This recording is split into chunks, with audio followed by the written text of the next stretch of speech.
Voyageurs, attention.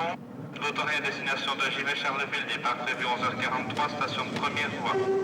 L'autorité à destination de Givet-Charleville, départ prévu 11h43, station de première voie.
La Meuse, comme toutes les grandes vallées fluviales, fait l'objet d'aménagements continuels pour la circulation, routes, voies ferrées, la navigation et la lutte contre les inondations.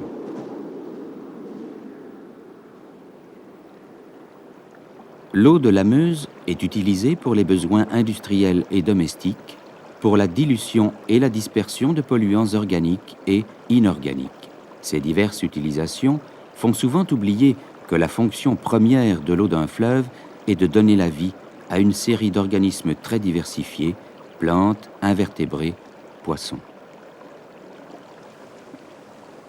La Meuse est un fleuve rendu navigable par la création d'une série de barrages écluses qui datent du siècle dernier.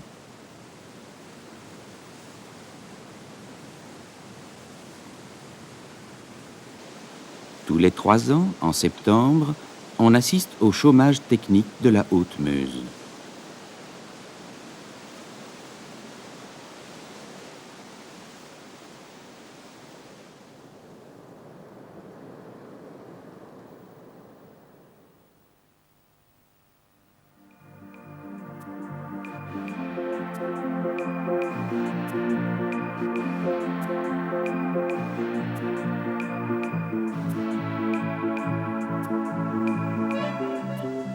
Le chômage technique consiste à coucher les 7 barrages situés en amont de l'écluse de la Plante.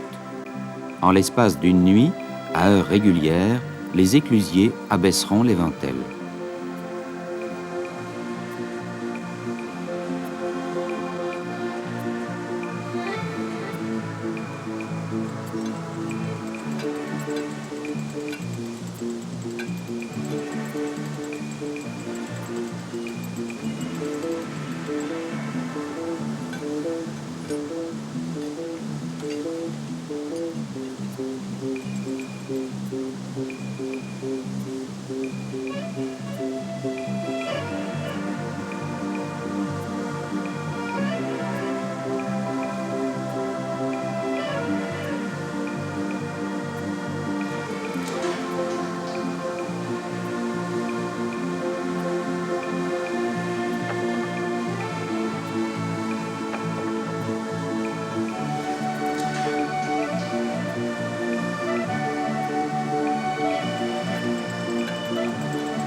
Grâce au chômage technique, la Meuse retrouve progressivement son cours naturel et rend accessible de larges surfaces du lit mineur ainsi que les organismes qui y vivent.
Nous allons profiter du chômage technique pour examiner avec nos étudiants, tout au long des différentes berges du fleuve, les caractéristiques principales de la flore et de la faune aquatique.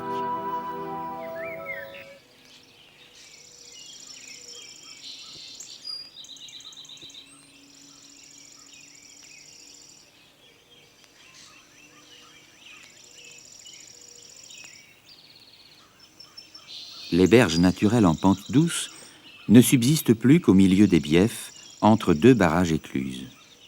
Ce type de berge est en voie de disparition et n'existe plus qu'en de très rares endroits qui devraient être totalement protégés. C'est le cas en aval des barrages d'Astières et de Walsall. La berge naturelle présente un herbier aquatique réunissant le cirpe,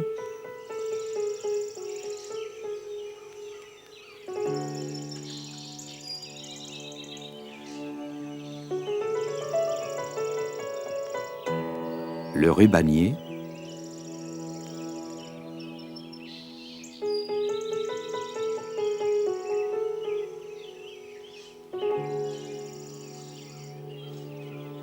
la baldingère,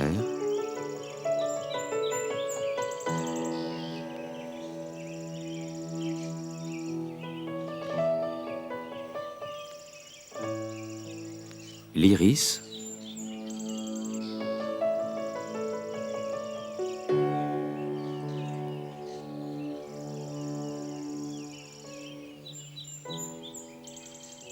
le nénuphar jaune,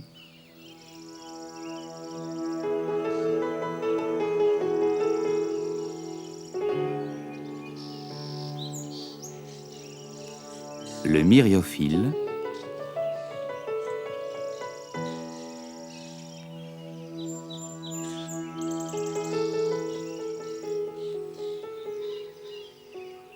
le cératophile.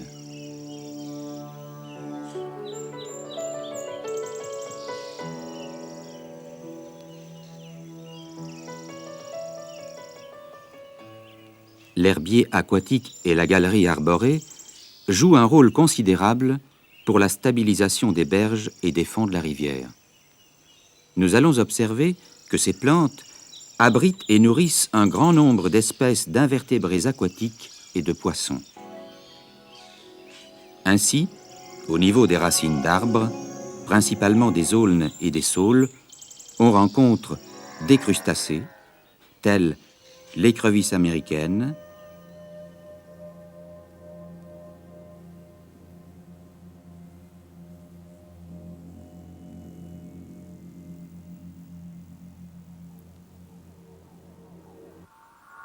le gamard,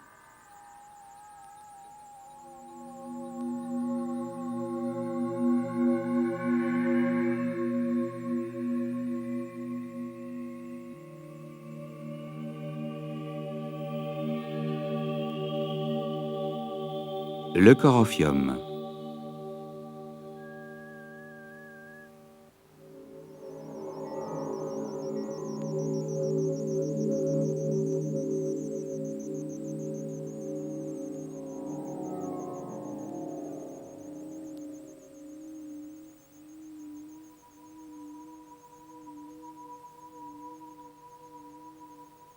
Des sangsues, Glossiphonia,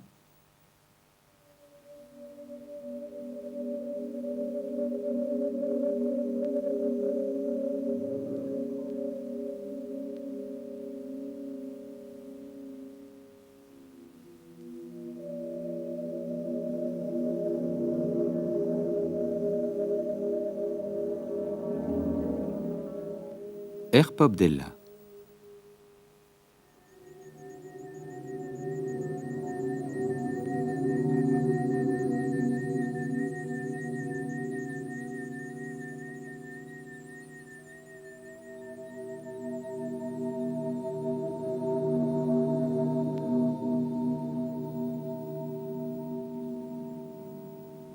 Des mollusques gastéropodes comme le Lithoglyphus,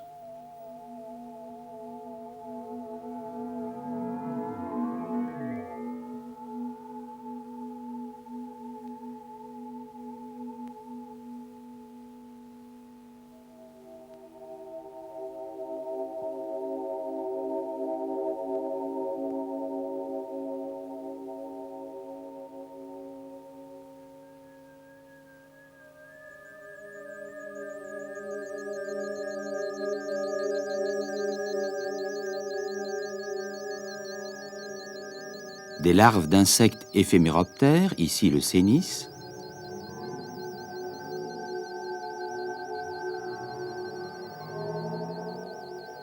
des trichoptères à fourreaux, comme les leptocéridés,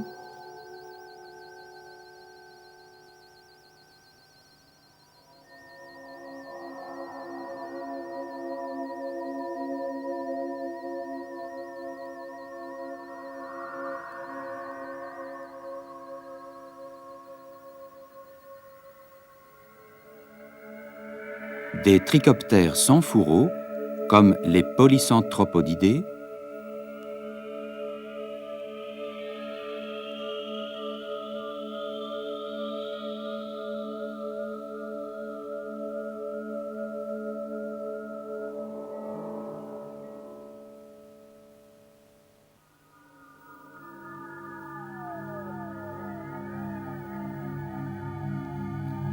des larves de diptères, ici le chironome,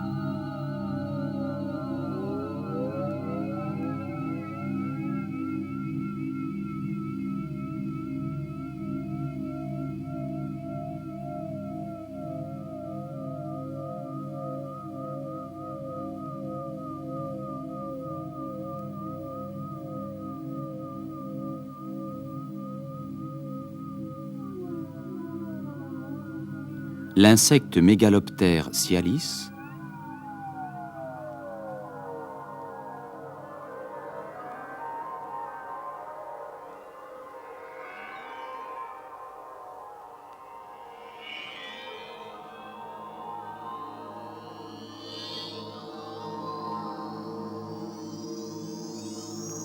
et des odonates comme la demoiselle.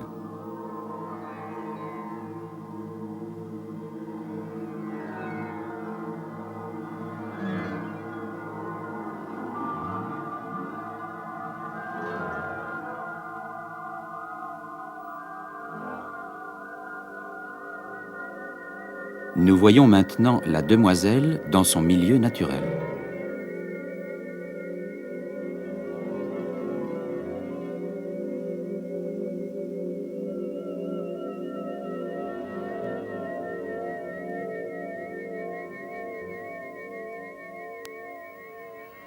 Au niveau des herbiers aquatiques, on rencontre le même type de faune que dans les racines d'arbres, mais en plus, on trouve des mollusques bivalves, tels que l'anodonte,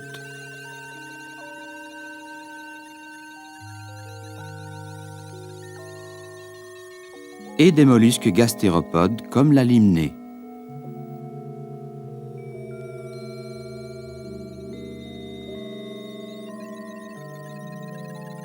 Dans les fins graviers et vases, on rencontre essentiellement des animaux détritivores, c'est-à-dire qui se nourrissent uniquement de détritus organiques. Parmi ces détritivores, nous trouvons un crustacé décapode, l'écrevisse américaine,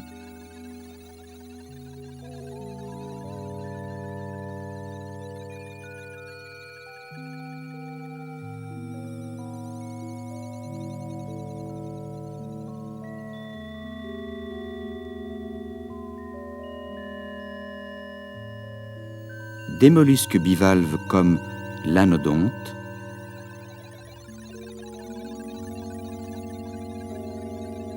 le sphérium,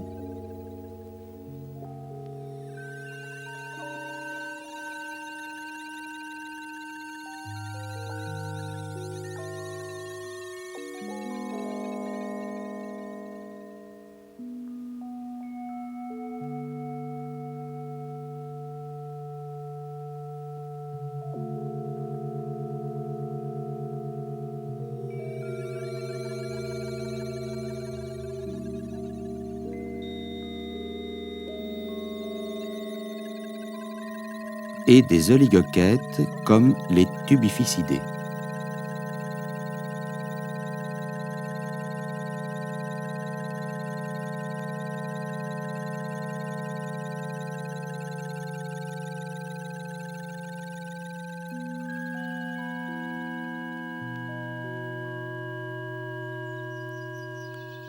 Ces herbiers et racines d'arbres sont également le support adéquat pour les pontes de beaucoup d'espèces de poissons.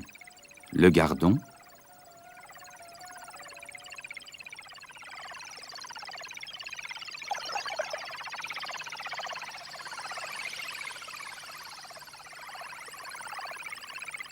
la brème,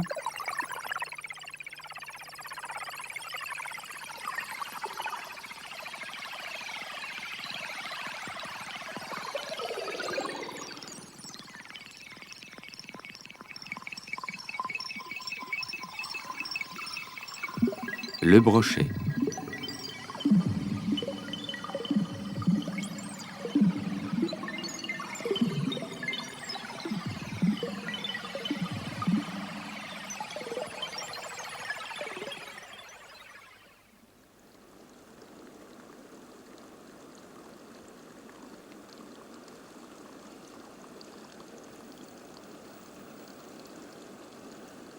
Les berges artificielles sont plus ou moins abruptes selon leur proximité des barrages. Les vieilles berges, réalisées en moellons ouverts, sont colonisées par des mousses et des algues qui présentent souvent une zonation verticale typique. Selon la durée d'immersion et la pénétration de la lumière dans l'eau, on rencontre d'abord, dans la zone atteinte par les crues, la mousse Synclidotus fontinaloides, immergée 60% du temps.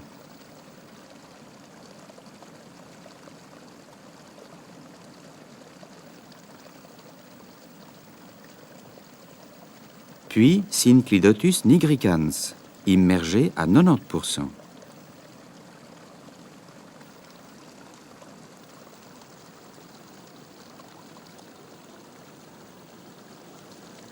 Puis Synclidotus danubicus, constamment immergé.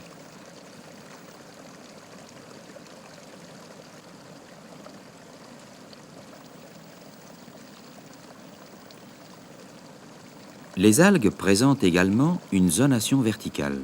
Cette zonation est essentiellement liée à l'intensité de la lumière aux différentes profondeurs. On rencontre, en position fréquemment émergée, des encroûtements d'algues bleues dont les filaments très minces, microscopiques, sont agglomérés entre eux.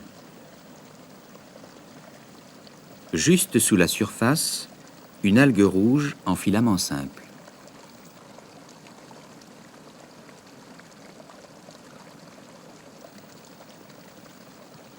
Et en zone plus profonde, une algue verte filamenteuse.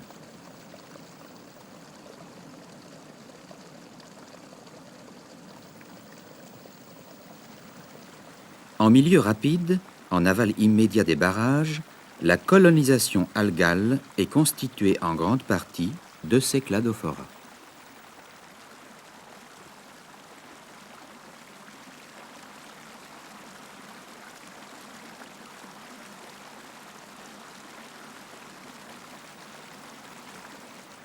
Dans les milieux typiquement plus calmes et plus profonds de la zone aval des barrages, on trouve encore une algue rouge, Torrea, espèce filamenteuse de grande taille et de couleur noirâtre.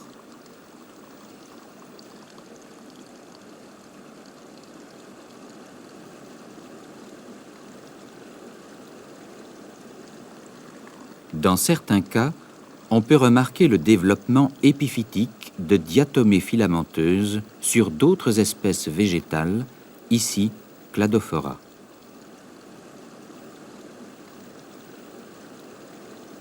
Dans ces berges artificielles et radiées de barrages, la faune aquatique est très abondante et diversifiée. On y rencontre des planaires comme Dendrocellum,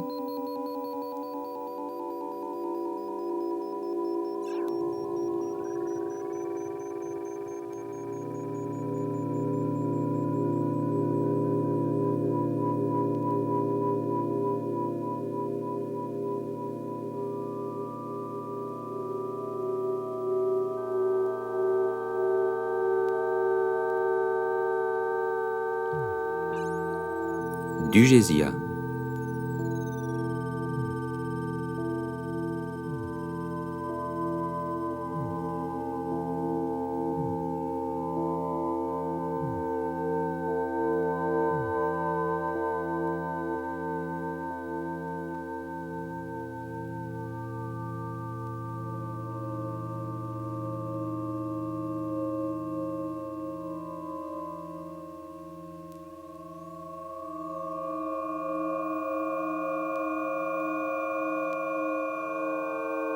Des sangsues, telles Elobdella,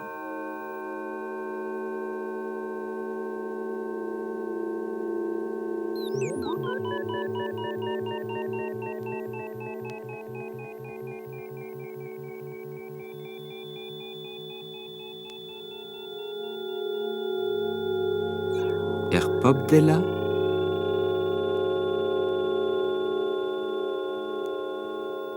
Glossiphonia. Des mollusques gastéropodes comme Bithynia,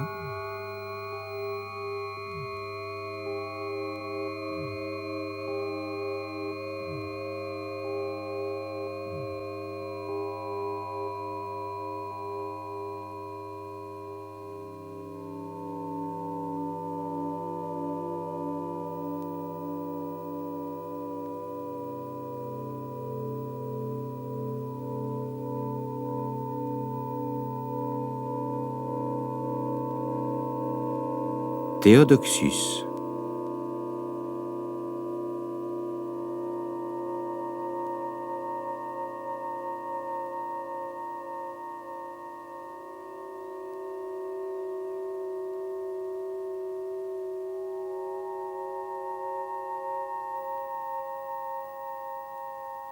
Des crustacés comme le gamare, des diptères, le chironome, des éphéméroptères tels Heptagenia,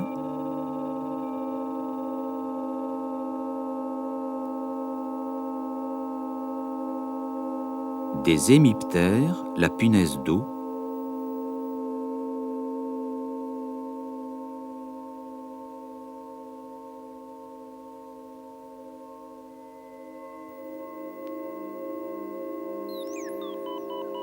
des trichoptères comme l'hydropsyché.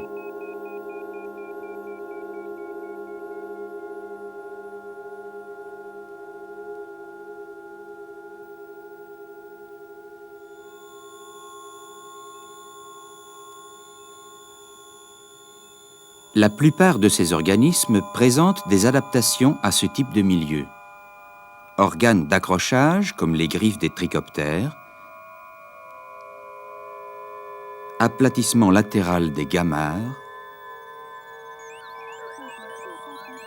aplatissement dorso-ventral chez les planaires.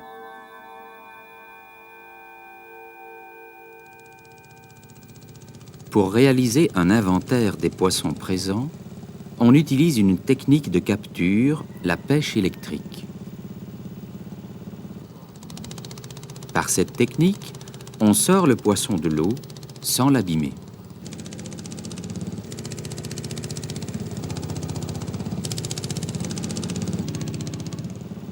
En aval des barrages, les poissons sont abondants et représentés par des espèces rhéophiles, le barbeau,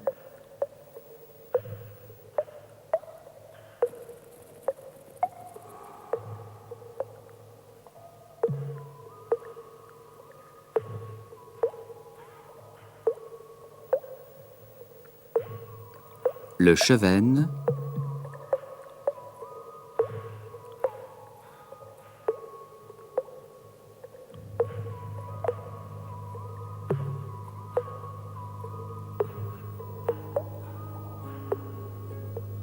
le hotu,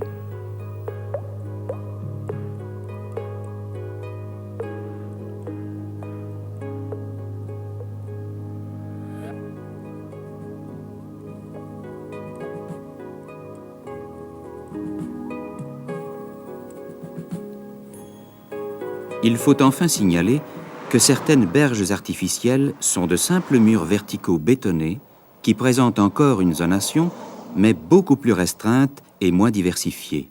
Dans ce cas, on rencontre au-dessus du niveau moyen des eaux une large zone à cyanophycées, croûte brune, une bande étroite de bangia, liserés rosâtres, et une large zone à cladophora. Revoyons ces algues.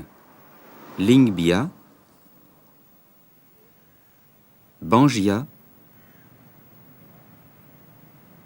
cladophora. Pour les animaux, ce type de berge n'est pas favorable. Rien ne peut les attirer dans un tel désert.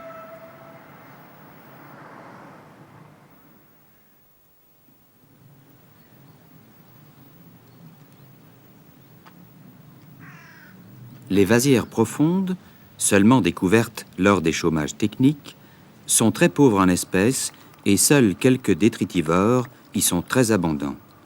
Les chironomes,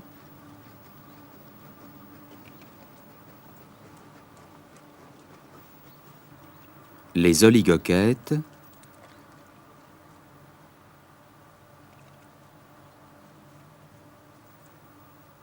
et les mollusques bivalves tels l'anodonte et l'unio.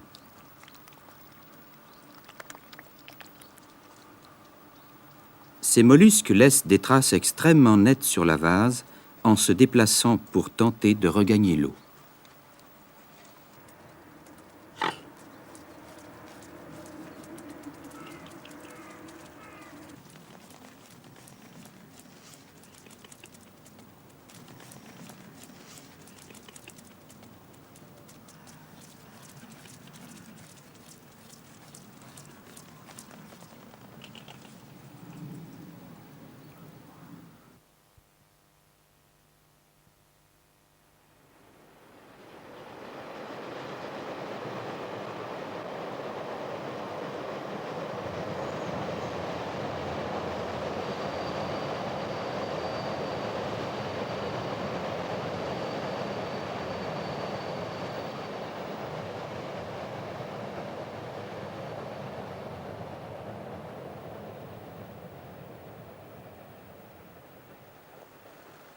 Le chômage technique de la Meuse donne l'occasion aux étudiants de caractériser les populations des espèces les plus abondantes.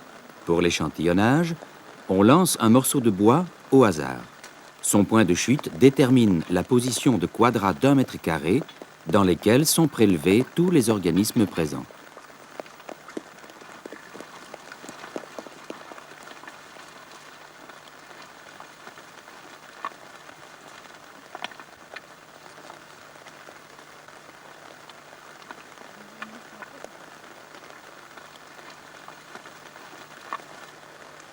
Les nombreux échantillons ainsi réalisés permettent de préciser par espèce la répartition spatiale des individus. On constate d'emblée que quelques organismes benthiques sont particulièrement abondants. On trouve les grandes moules des unionidés, inféodées au substrat fin et mou, la petite moule Dreissena, inféodée au substrat dur, et un crustacé décapode, l'écrevisse américaine. Les échantillons sont conservés au formol dans des sacs de plastique et ramenés au laboratoire où ils seront lavés et triés.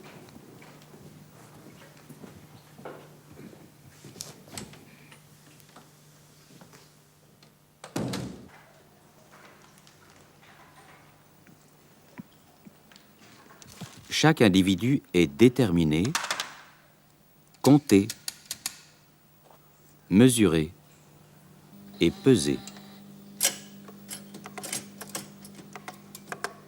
L'ensemble des informations ainsi récoltées permet d'établir la densité et la biomasse ainsi que la structure d'âge de ces populations. On constate que la petite moule Dreissena, espèce introduite dans la Meuse depuis le siècle dernier, vit en colonies parfois très denses sur des substrats solides et inertes, grosses pierres, mûres. Pour s'alimenter, elle filtre sans cesse l'eau et y récupère les particules organiques. Après filtration, l'eau est rejetée par le siphon exhalant. Cette espèce présente des fluctuations de population très importantes. Ainsi, lors des chômages successifs de la Meuse, les densités mesurées sur la pile du pont de chemin de fer à Anseremme ont été, en 1977, de 7143 individus par mètre carré et en 1980, 83 et 86, de 0 individus par mètre carré. La Dreissena était cependant abondante lors de certaines années intermédiaires, mais en l'absence de chômage, aucune densité n'a pu être mesurée. Les raisons de ces fluctuations pourraient être une mortalité lors des chômages techniques hivernaux qui limitent la prise des glaces, une fécondité réduite par la bucéphalose génitale, maladie due à des vers trématodes parasites, ou d'autres maladies indéterminées. Chez la grosse moule d'eau douce, on distingue parfaitement le pied, organe qui lui permet de s'ancrer et de se déplacer. Comme la Dreissena, elle filtre sans cesse l'eau pour s'alimenter en particules organiques. Par le mouvement de cils, la moule crée un courant d'eau qui pénètre à l'intérieur par le large siphon inhalant garni de papilles que l'on voit clairement sur cette image.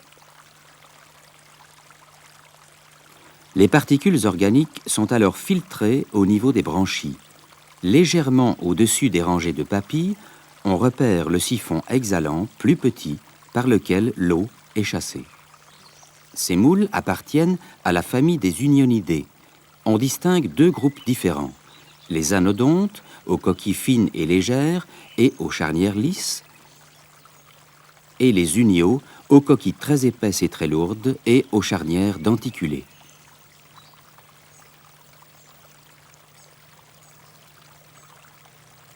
Les anodontes sont représentés par deux espèces, Anodonta anatina et Pseudanodonta elongata. Anodonta anatina a une forme plus trapue et plus arrondie que Pseudanodonta elongata.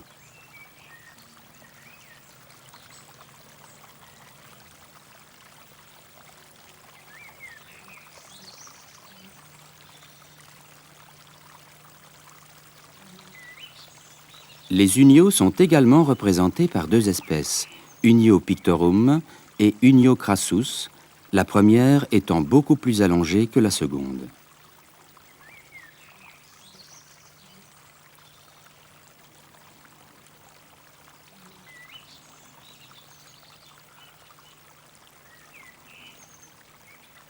La répartition spatiale de ces quatre espèces est souvent agrégative, c'est-à-dire qu'elles ne sont pas réparties uniformément sur le fond, mais plus ou moins groupées de façon variable.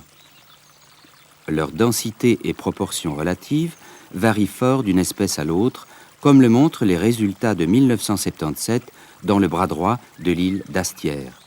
Pour Anodonta anatina, on trouve plus de 2,15 individus par mètre carré, ce qui représente 84% des moules récoltées. Pour Unio pictorum, 0,10 individus par mètre carré, soit 4%.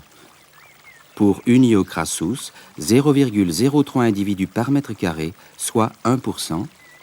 Et pour Pseudanodonta elongata, 0,28 individus par mètre carré, soit 11% du total. Les mesures individuelles de longueur effectuées sur Unio pictorum permettent d'établir la structure de taille de cette population, représentée par un histogramme de fréquence. On remarque trois groupes de taille à mode de 20 à 25 mm, de 45 à 50 mm et de 75 à 80 mm. Pour établir la structure d'âge de la population, il est indispensable d'examiner la croissance en longueur de cette moule et de repérer les marques annuelles.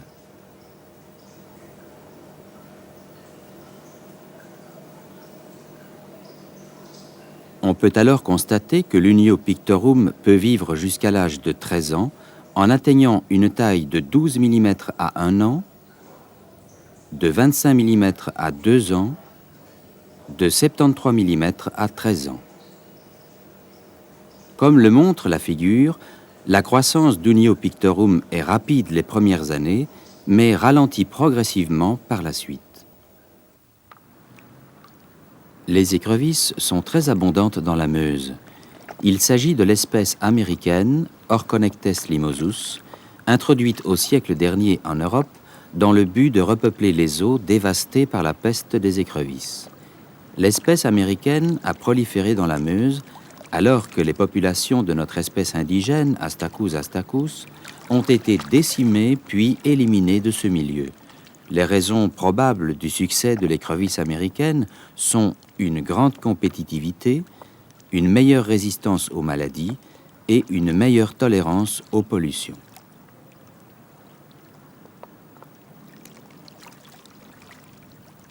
Le long des berges de la Meuse, la densité moyenne de ces écrevisses est de l'ordre de 3 à 4 individus par mètre carré.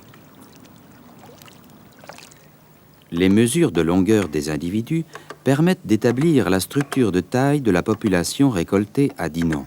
On constate une population en équilibre avec une grande quantité de jeunes individus mode de 25 mm à gauche sur le graphique et une petite quantité d'individus plus âgés mode de 55 mm à droite. Les mâles se différencient facilement des femelles par l'examen des 2 premières paires de pattes abdominales. Contrairement à la femelle, le mâle a des pattes abdominales particulièrement allongées et transformées en organes copulateurs. Il nous est donc possible d'établir le rapport des sexes de la population. On constate que le nombre de mâles et de femelles est approximativement identique, avec quelques différences toutefois selon la classe de taille. Toutes ces informations nous font penser que la population d'écrevisses américaines est en équilibre dans ce milieu. Le chômage technique de la Meuse nous permet donc de constater la diversité des biotopes et des organismes qui y vivent et de démontrer que tout milieu aquatique est caractérisé par une série de paramètres physiques, chimiques et biologiques qui interagissent continuellement. Agir sur l'un d'eux provoque inévitablement des modifications sur les autres.